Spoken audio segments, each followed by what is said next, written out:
But I get up here and do some of this program, and this is a story that's just fascinating, and I'm going to be really happy to share it with you, called Who Really Painted That Masterpiece?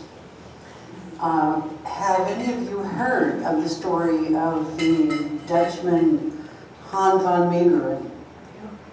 A few of you. Well, this is one of the most famous artists you never heard of, artists in quotes.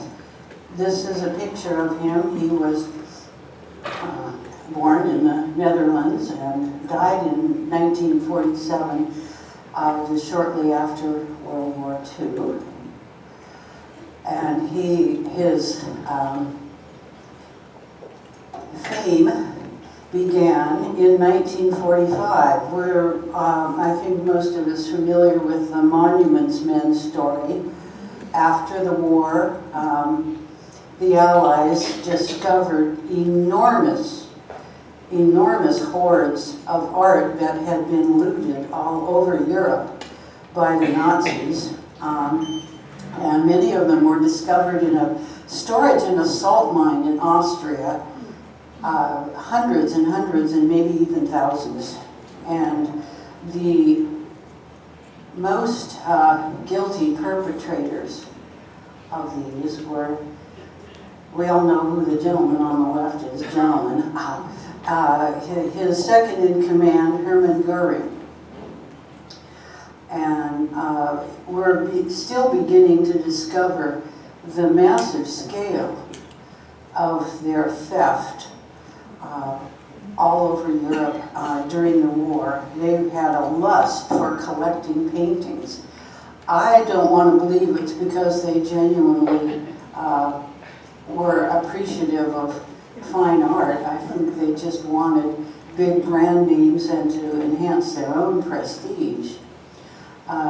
Goering, as a kind of stereotypical, detailed record-keeping German, had an enormous catalog, only discovered in 2015 and recently published lists. He kept enormous lists of what he had acquired. Now, oddly enough, they didn't just loot a lot of these things, although from Jewish families, they tended to just come in and take what they wanted. They had agents all over Europe scouring the palaces and mansions for pieces of art that they might want. And a lot of times they faked legalities. For some reason, even though they could have just, the Nazis could have just come in and taken things. So there were often meticulous records, or as we might call it, provenance of these looted artworks. One of them was a newly discovered work by Vermeer. It was found in that salt mine.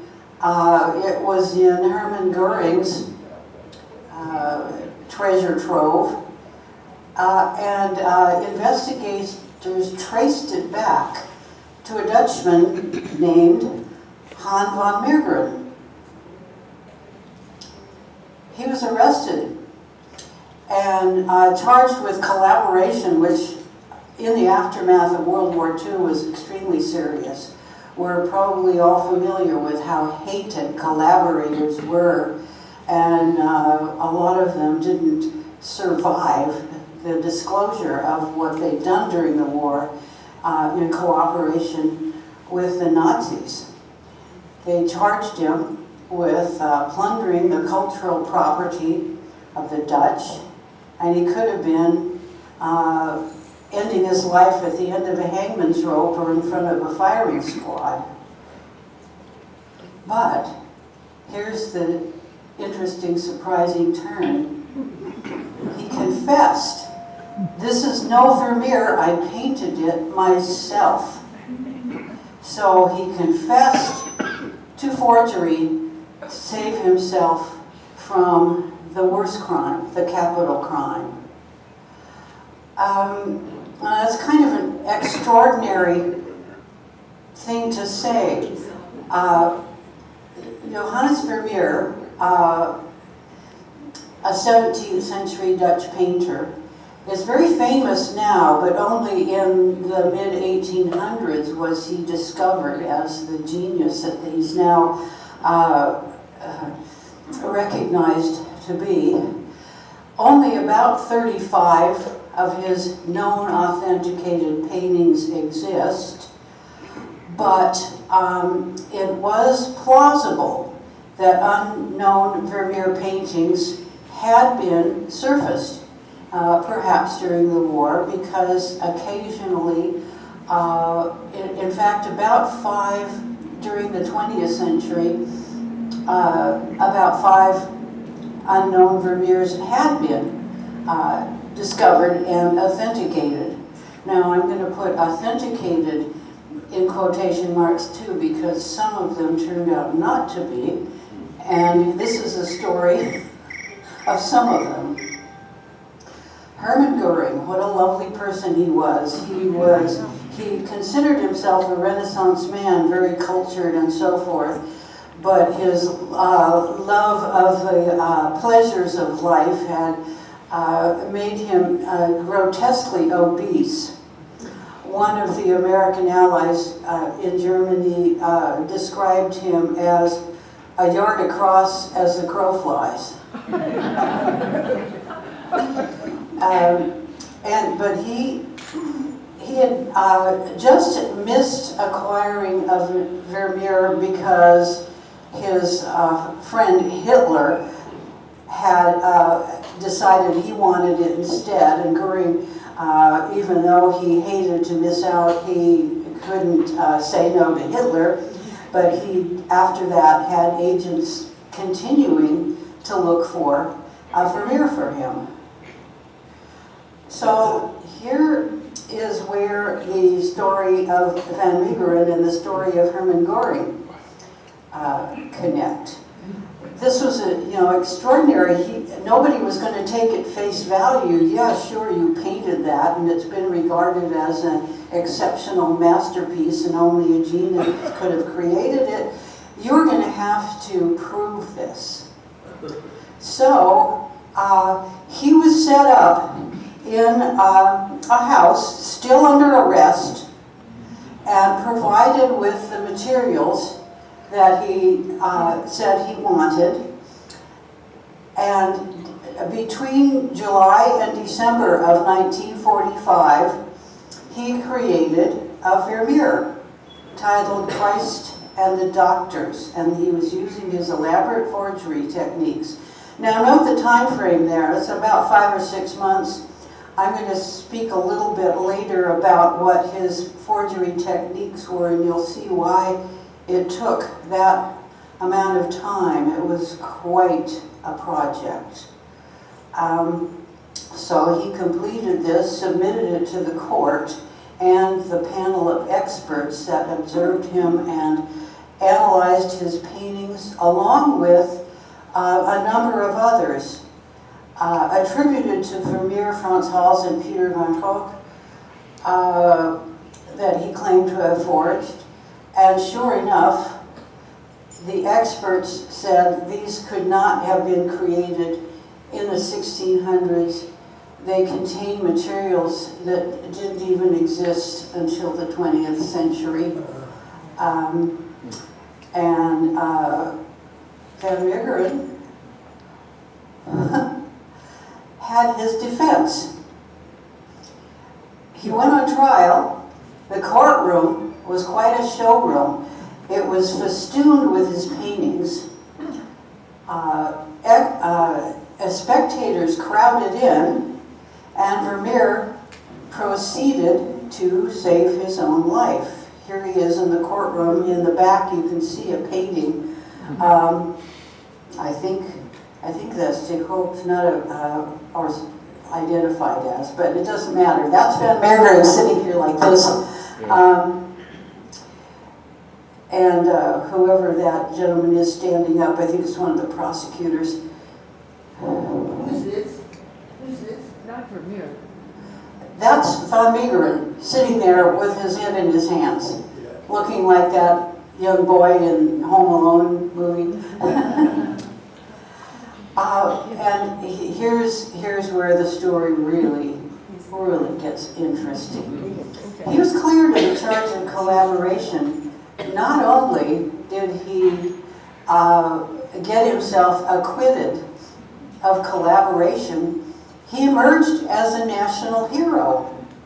In 1947, only the newly elected Dutch Prime Minister was more popular. He was second most popular person in the country because, not only had he fooled a bunch of stuffed shirt, arrogant art experts and connoisseurs, he'd done better. He defrauded the second highest ranking Nazi. So, hooray for von Meegeren. Well, that's part of the story. In the end, he was his own most successful forgery. He, in fact, while there wasn't any evidence that he ever actually joined the Nazi Party, he was definitely a Nazi sympathizer. Where was I? Von Meegeren. He lived very lavishly during the occupation, and the rest of the Dutch population suffered and starved, and he threw lavish parties, orgies really, and lived in mansion. And how could he possibly have done this without being pretty friendly with the people who were in charge of the country, the German Nazis? So part of his story is his own cleverness, and part of it he had some very lucky breaks. I don't know how this. I'm not going to fiddle with the settings. That way lies disaster. There was an art dealer who was pandering to the Nazis, and he offered this Vermeer to Goering, who balked at the price and dithered for a while, but in the meantime kept it and displayed it very proudly. But eventually the dealer, and this is the interesting part, Goering could have just said, it's mine, I'm going to keep it, but their passion for putting legal fictions around some of their crimes led to a negotiation, and Goering eventually traded about 137 other original paintings looted from the Dutch for this Vermeer that was eventually discovered in the salt mine. It's a very fortunate happenstance for von Meegeren. It allowed him to portray himself as somebody who intentionally set out to dupe the Nazis and who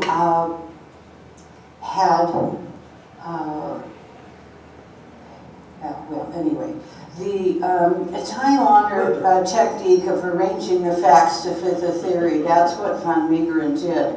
The happenstance that a bunch of looted paintings had been traded for the so-called Vermeer that he'd sold was a very, very fortunate turn of events for him. And this is a story Goering did trade. But Vermeer really was not involved in that transaction. He had nothing to do. He wanted money, and that's what he got eventually. But by spinning this set of facts, he portrayed himself as someone who liberated Dutch cultural treasures. Well, he was acquitted of forgery.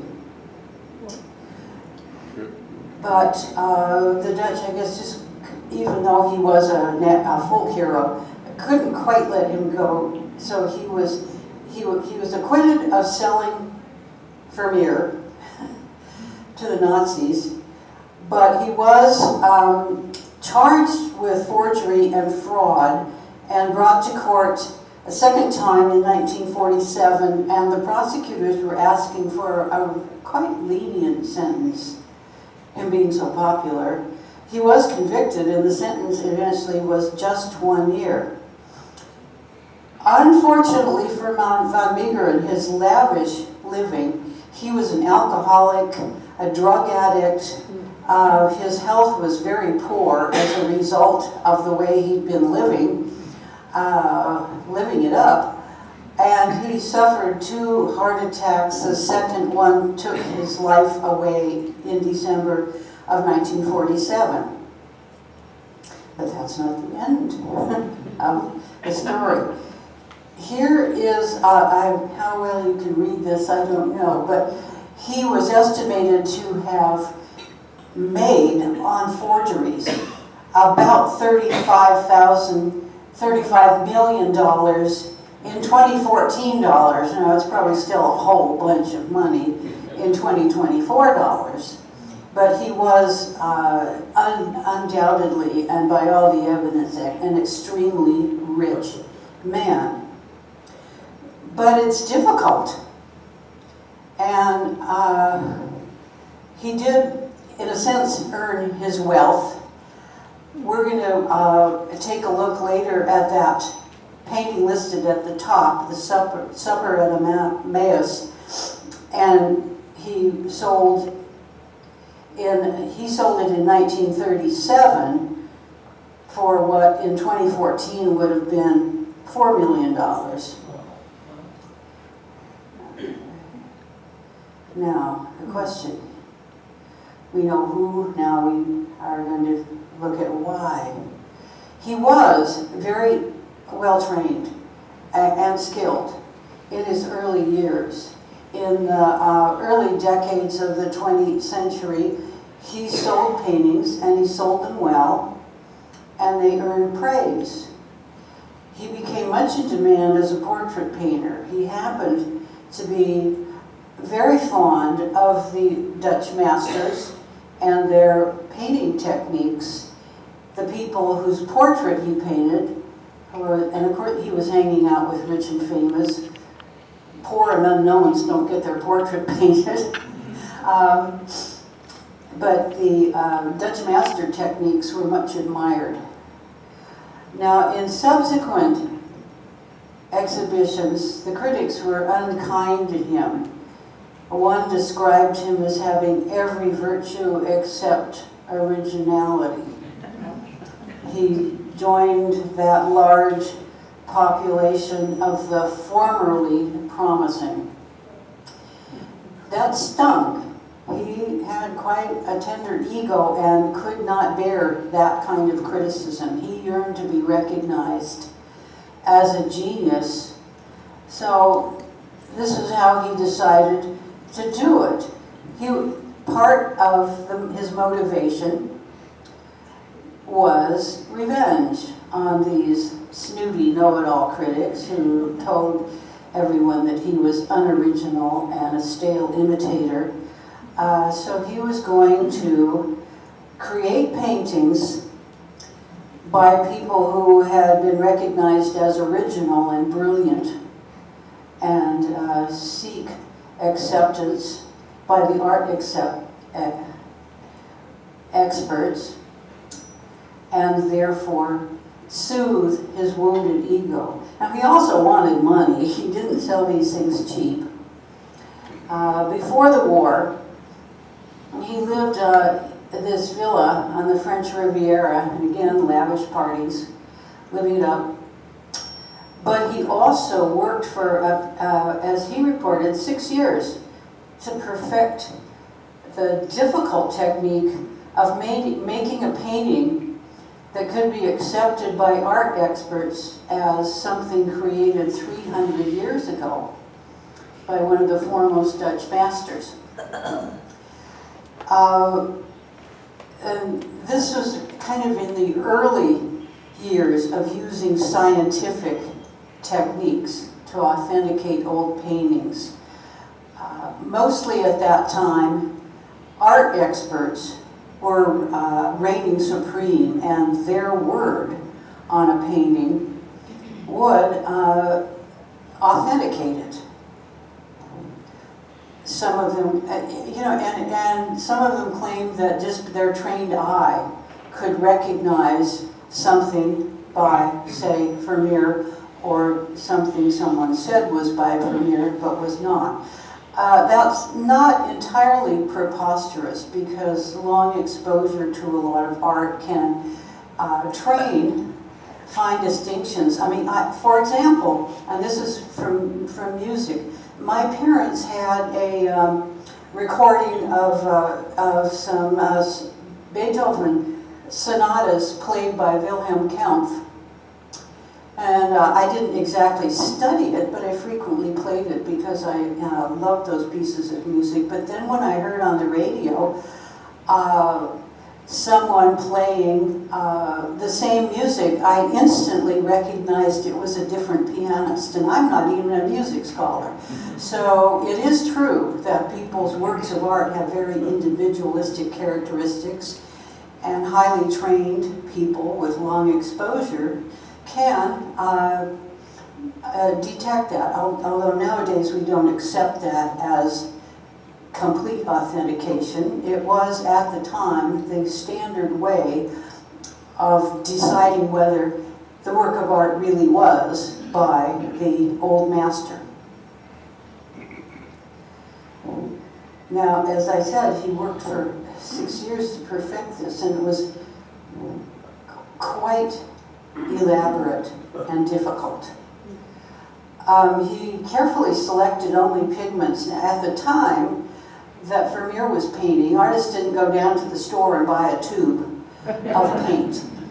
They acquired pigments and usually had to grind them up, and they used oil and sometimes turpentine, and created their own palette of paintings. So Van Meegeren was careful to research what Vermeer would have been able to acquire in his time. And also, it wasn't until about 100 years later that people began to manufacture artist paintbrushes. At the time, in Vermeer's time, he or a servant had to make his own, and badger hair was the desirable hair for its characteristics of holding paint and flexibility and so on. So Vermeer did that. I don't know if he actually wrapped, I think that's leather or something. He might have used a metal and not an actual goose quill, but anyway, he did make badger hair brushes.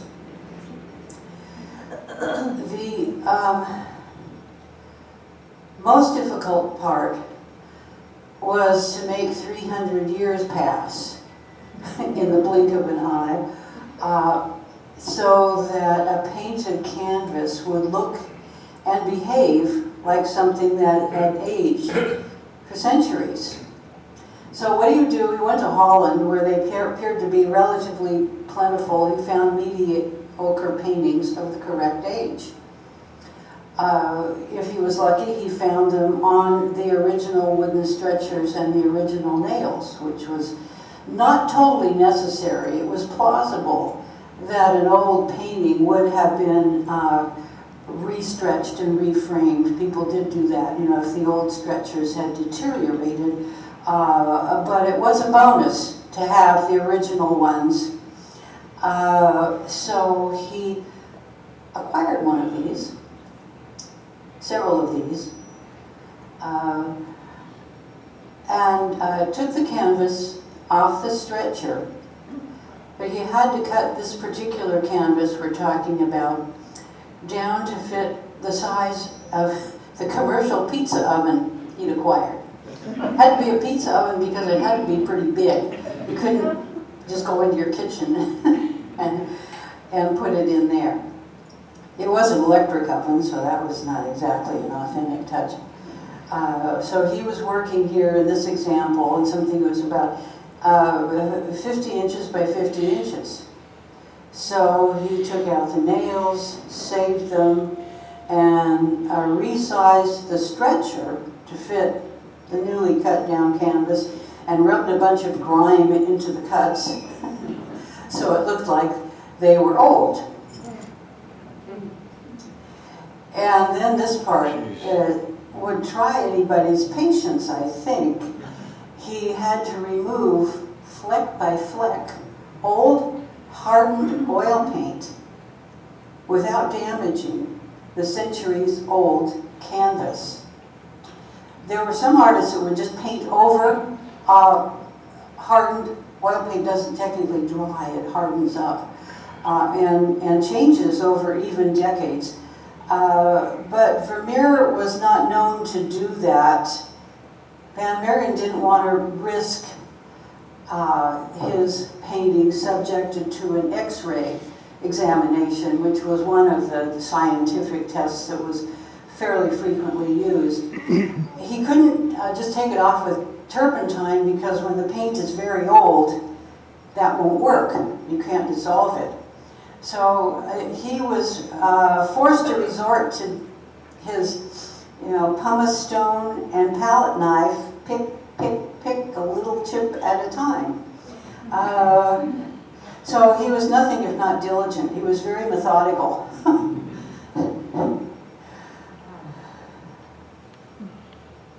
And he worked for years. The hard part was to make the paint look and behave like it came from the 16th century. Even after an oil painting is dry to the touch, it will be years even until it really reaches its maximum hardness. And the test for age is so simple that Van Meeren had to prudently assume that someone would try it out, which is to take a piece of cotton, dip it in some rubbing alcohol, and touch the painting, and if any paint comes back, then it's less than 300 years old. And that was such an easy test, Van Meeren had to assume that it was going to be applied. So he worked and worked with different temperatures of baking and different kinds of media to put his pigments in, and finally discovered his secret sauce. Whoops, I kind of goofed on that side, didn't I? Bakelite. Discovered early in the 20th century, the earliest plastic. It was a very versatile and popular material. It was used for a lot of things. You see the old telephone, radios, and jewelry. It's a sort of an artificial resin. It hardens up, but in its sort of viscous state, it could be used to mix with pigments. And that's what he did. He discovered that it would harden up, pass the alcohol test, and it would hold pigment plausibly, as if it were an actual oil painting from the 1700s. So that's what he used, and he baked them. There's a picture of his commercial pizza oven, a forger's tool. Now there were some final touches after he got the paint on the canvas and had it baked to the appropriate hardness. He had to create croquelure, which is the very fine network of cracks that will form on the surface of the painting, no matter how carefully it is preserved and maintained. That's one of the signatures of a very old painting. And also, dirt and dust accumulates inside those tiny cracks. Lots of things can happen in 300 years to a painted canvas.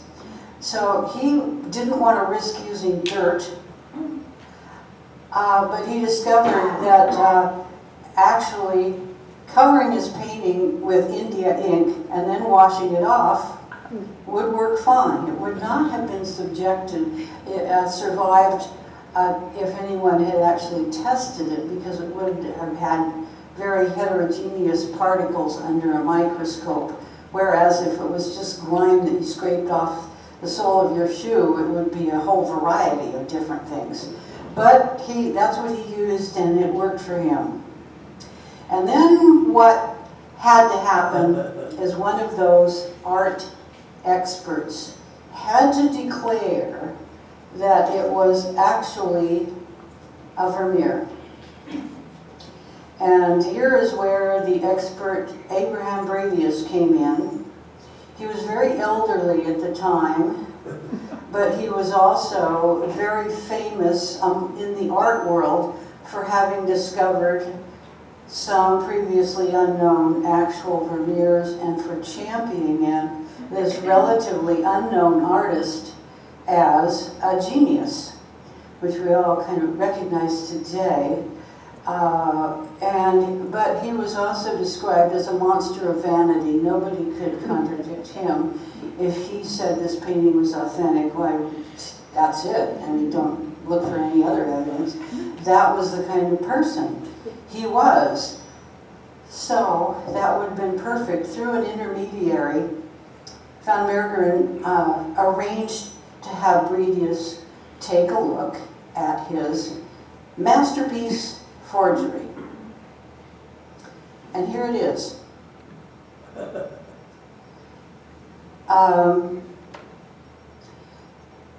It's a bad painting. Not only does it not look like a Vermeer, look at the arm of that guy. And this is very surprising. And there are a lot of extremely refined and skillful techniques in this painting, but that arm looks like someone chopped it off at the elbow and then set the forearm on the table. Contrasted to the very exquisite detail of the seam along the robe and the light reflecting off this piece of bread that Christ is about to break. Well, Bradius said he could hardly contain his emotions at seeing it. He just absolutely fell in love, and he made many others too. It was on exhibit. It became very famous. It became identified as a Vermeer the way we now recognize a vase of sunflowers as by Van Gogh. And it was a bidding war too, because some Americans were trying to get it, but the Dutch were tired of having rich Americans coming in and swooping away with their precious art heritage. So a very wealthy Dutchman purchased it, and it was placed in a museum in Rotterdam, where it was viewed by reverent crowds. That's it. This is another hint that there's something underlying the surface of this story here. This is the treasure that was looted out of Hermann Goering's salt mine. And again, it's not fair to be looking at that. Now, again, we're not looking at an original. We're looking at a PowerPoint slide of a reproduction. But there's something kind of stiff and